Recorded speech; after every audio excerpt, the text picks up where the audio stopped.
estos videos siguientes quiero hablarte sobre los tipos de rostro, el visajismo. Y en este video quiero hablarte sobre el rostro redondo, un rostro muy común entre las personas, muy fácil de reconocer.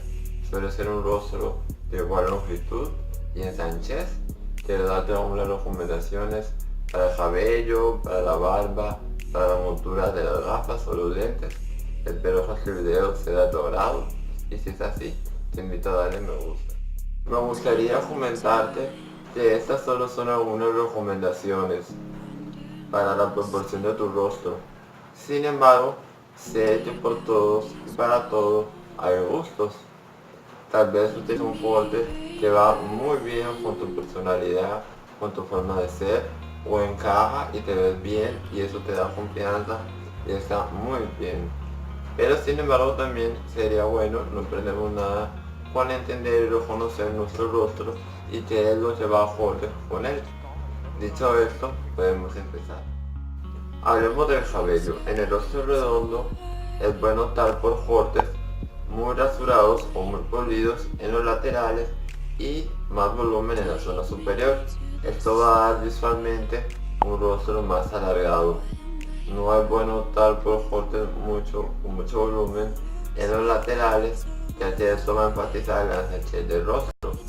Puedes optar por cortes como el undercut o peinados como el tupé, que van a enfatizar la zona superior, aportando más volumen, dándonos una imagen o un rostro con mucha más longitud.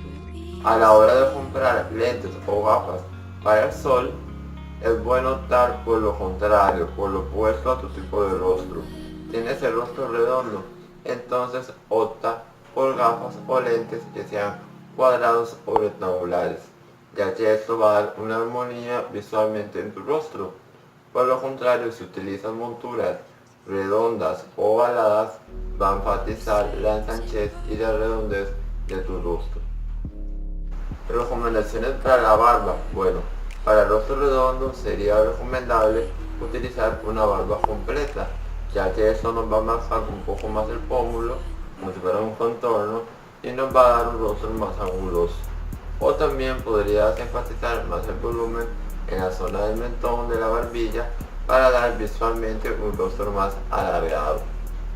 No es recomendable tampoco utilizar mucho volumen en la barba, ya que esto va a enfatizar la ensanchez del rostro. Puede ser una barba completa, pero no con mucho volumen, para enfatizar los pómulos y dar visualmente un rostro más anguloso. Espero que este video sea de tu agrado. Yo te mando un gran saludo y nos vemos hasta la próxima. Adiós.